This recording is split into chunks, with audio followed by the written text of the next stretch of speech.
Une femme embrasse le médecin. Et derrière lui, il met du poison dans la poche intraveineuse du patient. Le patient essaie de l'arrêter en fermant le passage 4, il sort un stylo de la poche du médecin.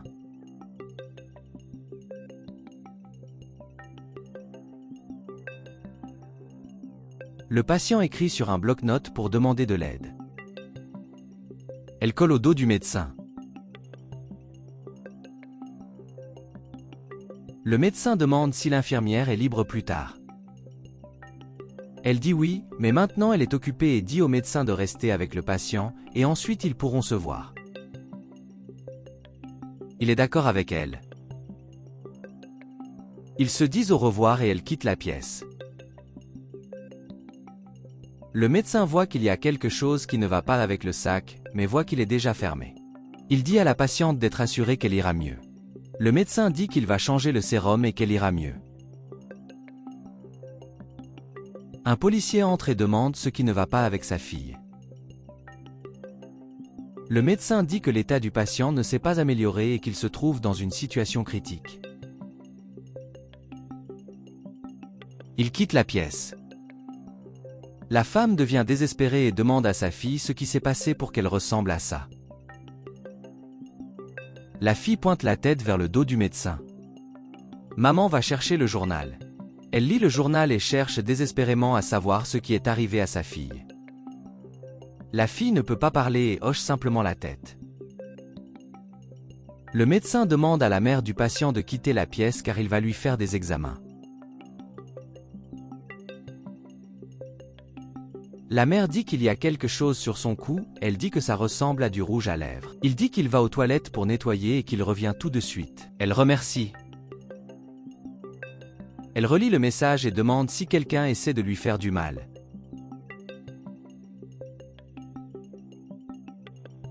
La fille dit oui.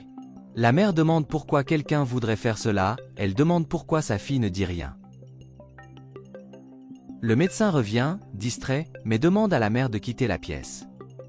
La mère se cache. Le médecin ne la trouve pas. L'infirmière dit qu'il n'y a personne.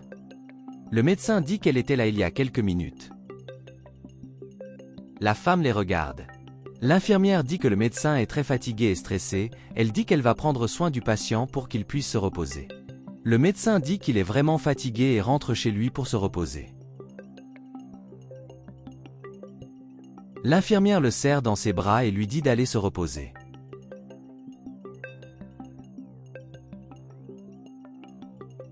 L'infirmière ouvre la perfusion pour que le poison puisse tuer la patiente et dit qu'elle dormira désormais pour toujours. La mère est désespérée. Elle dit au revoir et repart en souriant. La patiente ouvre les yeux et demande à sa mère de l'aider. La mère court pour aider sa fille et dit qu'elle ne laissera personne lui faire du mal. L'infirmière voit le médecin dormir et lui met la seringue dans la main. La mère crie à l'aide. Le médecin se réveille et court voir ce qui est arrivé à son patient. L'infirmière est furieuse. Le médecin arrive dans la chambre et demande à la mère de s'éloigner. La mère dit qu'elle est tombée malade de nulle part. Elle a désespérément besoin de savoir ce qui s'est passé. Le médecin se concentre et essaie de voir ce qui s'est passé. Le médecin dit que la fille de la femme est décédée. La femme désespère et se met à pleurer sur sa fille.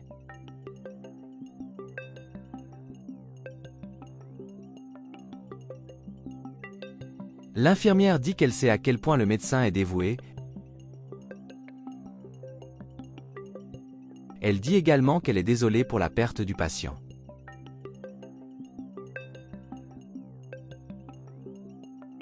Le médecin dit qu'il est triste non seulement parce qu'elle est sa patiente, mais aussi parce qu'elle est jeune et ne peut pas vivre la vie qu'il lui reste. L'infirmière dit qu'il y a certaines choses qu'ils ne peuvent pas faire, elle dit que c'était le destin du patient et dit au médecin d'aller se reposer, car elle s'occupera de tout pour lui.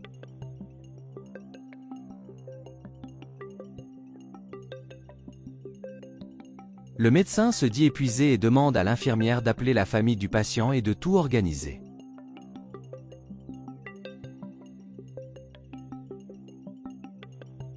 L'infirmière dit qu'elle s'occupera de tout et qu'il n'aura à se soucier de rien. Le médecin s'en va. L'infirmière commence à rire, elle commence à se vanter en sachant qu'elle va désormais recevoir beaucoup d'argent.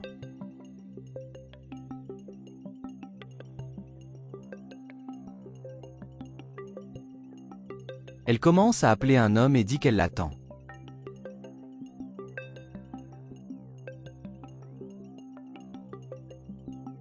Un homme apparaît et dit qu'elle a fait un excellent travail. Elle demande alors l'argent qu'il lui a promis.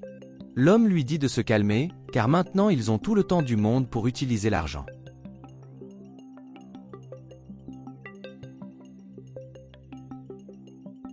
La mère se lève et demande si cela a toujours été l'intention de l'homme.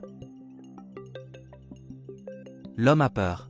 Elle dit qu'elle est allée mettre un terme à ses projets. Elle dit qu'elle était plus intelligente que deux réunis et qu'elle a évité le pire.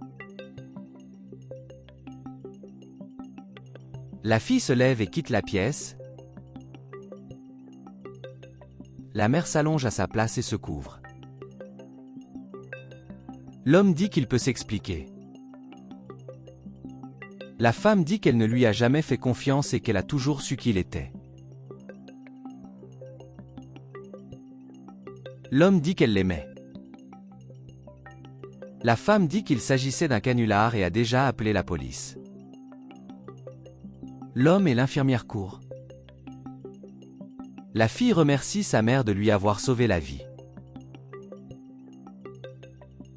Elle dit qu'elle n'aurait jamais imaginé que son mari lui ferait quelque chose comme ça. Elle continue de remercier sa mère et de la féliciter. Le médecin s'excuse auprès des deux hommes de les avoir mis dans cette situation, car c'est lui qui a laissé l'infirmière s'occuper du patient, même si c'était un travail pour lui. Il dit que cela le rend triste de savoir qu'il existe des gens comme ça dans le monde. La mère dit qu'il n'est pas possible de connaître tout le monde. Elle dit que ce n'était pas la faute du médecin. La fille dit qu'elle aime sa mère et qu'elle lui doit tout.